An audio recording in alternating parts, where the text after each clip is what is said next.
आप सभी को जय मसीह की। मेरे प्रियो, हमें हमेशा प्रार्थना में लगे रहना चाहिए, हार नहीं माननी चाहिए, क्योंकि वचन में लिखा है, लूका रचित सुसमाचार 18 अध्याय का पहला पद में, नित्य प्रार्थना करना और हियाव ना छोड़ना चाहिए। नित्य प्रार्थना करने का अर्थ है सदैव प्रार्थना करना, हर समय हर अवसर पर प्रार्थना करना, हर परिस्थिति में प्रार्थना करना। हियाव ना छोड़ने का अर्थ है निराश ना होना, थक ना जाना। हम सभी जब परमेश्वर से प्रार्थना करते हैं, उस प्रार्थना का उत्तर नहीं मिलता है तो हम निराश हो जाते हैं और प्रार्थना करना छोड़ देते हैं। पर हमें निराश नहीं होना है और थकना नहीं है। हमें हियाव बांधना है और लगातार उस विषय के लिए प्रार्थना करते रहना है। प्रार्थना करना छोड़ना नहीं है। आप में से कुछ लोग सालों से प्रार्थना कर रहे हैं। कुछ लोगों ने तुरंत प्रार्थना का जवाब देखा होगा। अब कुछ लोग लंबे समय से प्रार्थना कर रहे हैं, लेकिन अभी तक प्रार्थनाओं का फल नहीं देख पाए हैं। आज सुबह मैं आपसे कहना चाहती हूँ, यीशु वचन के द्वारा हमें बताते हैं कि हमें हमेशा प्रार्थना करते रहना चाहिए और हिम्मत नहीं हारनी चाहिए। यीशु ने इस वाक्य को समझाने के लिए दृष्टांत कहा, अधर्मी न्यायाधीश और विधवा का दृष्टांत, जिसका वर्णन लूका रचित सुसमाचार 18 अध्याय का 1 से 8 पद में मिलता है, जिसमें लिखा है, किसी नगर में एक न्यायी रहता था जो न परमेश्वर से डरता था और न किसी मनुष्य की परवाह करता था। उसी नगर में एक विधवा भी रहती थी, जो उसके पास आकर कहा करती थी, मेरा न्याय चुकाकर मुझे मुद्दाई से बचा, यानी न्याय दिला।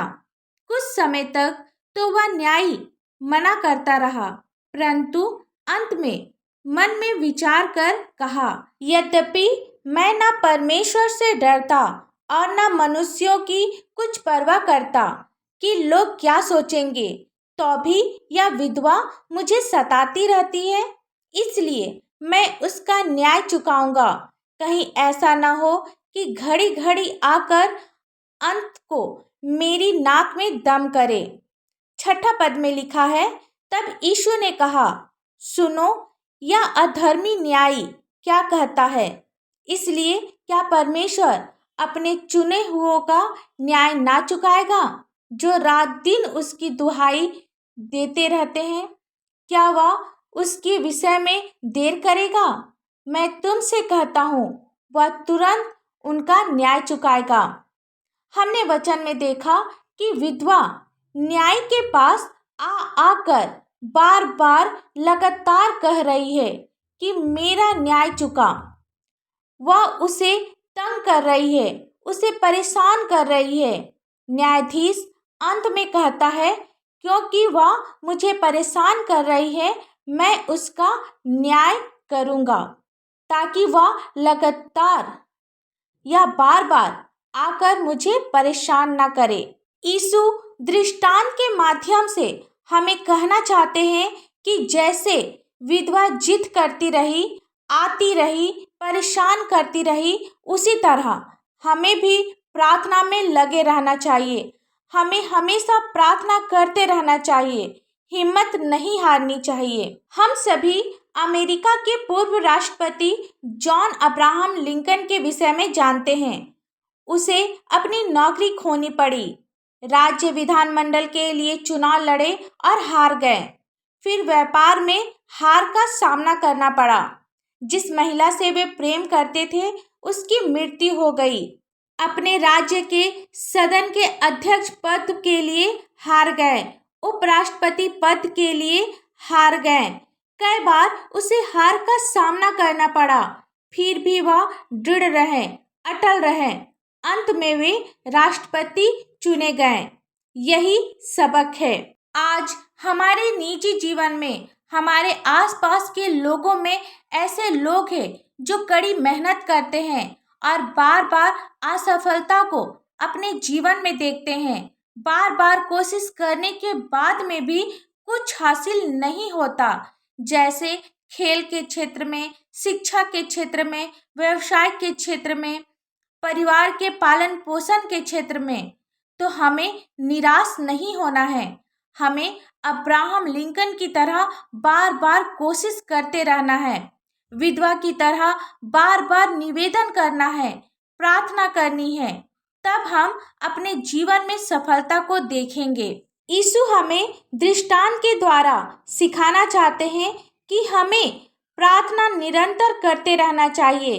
प्रार्थना में शक्ति होती है जो आपके जीवन को बदल देगा। हमें प्रार्थना में जीवन जीना है, परमेश्वर के साथ एक सच्चा रिश्ता बनाना है।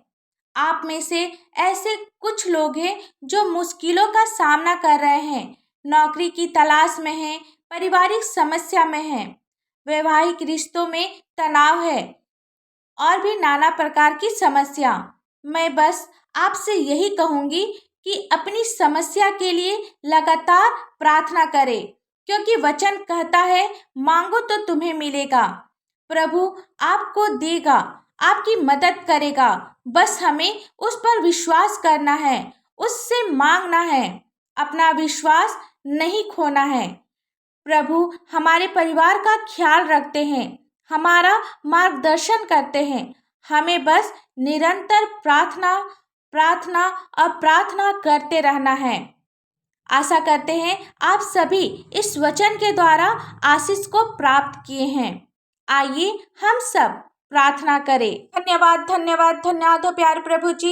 हालेलुया हालेलुया हालेलुया, स्तुति स्तुति स्तुति हो पिता। हम आपको लाखों लाख धन्यवाद देते हैं आज की सुंदर सी सुबह के लिए। पिता आपने हमें रात भर संभाला, अच्छी नींद दिए और इस सुंदर से भोर को हम सभी को देखने के लिए दिया, इसके लिए आपको धन्यवाद। पिता आज के दिन कितने लोग ऐसे हैं जो आज के दिन को नहीं देख पाए, लेकिन हम सभी आपकी दया से, आपकी करुणा से, आपके प्रेम से आज के दिन को देख पाए हैं पिता, इसके लिए आपको धन्यवाद। जितने भी भाई बहन, बच्चे, बुजुर्ग, नौजवान इस प्रार्थना को सुन रहे हैं पिता, आप सबों को अपनी समझ दे, अपनी बुद्धि दे पिता, ताकि ये सभी आपके गुण भेद को समझने पाए पिता, आपके अच्छे बताए हुए मार्गों पर चलने पाए पिता। आप अपनी आशीष से इन्हें भर पिता।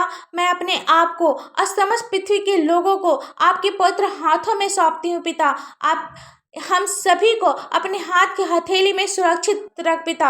आप अपनी करुणा से, अपनी दया से, अपना प्रेम से हम सभी को भर पिता।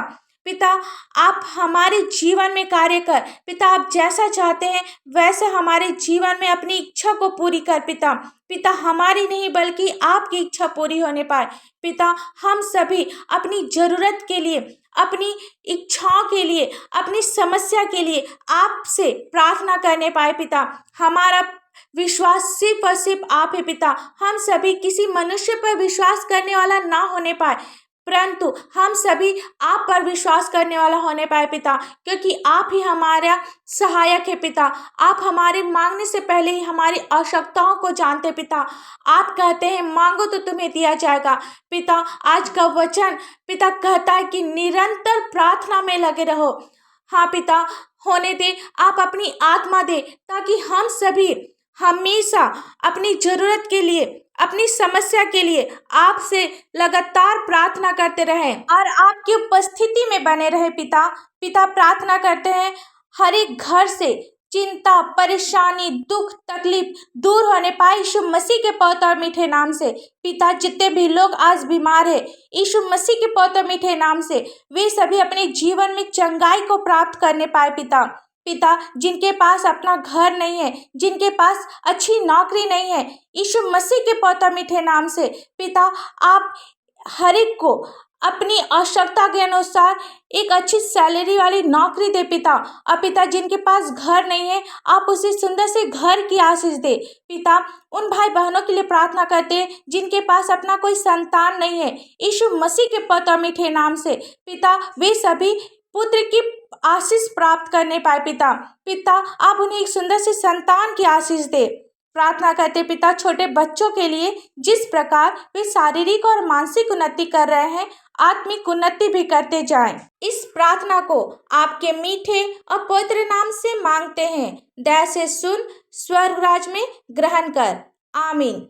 जितने भी भाई बहन हमारे चैनल में नए हैं, चैनल को सब्सक्राइब करें और ऑल नोटिफिकेशन ऑन करें ताकि जितने भी वीडियोज डाले जाए वो आप तक पहुंच सके। धन्यवाद।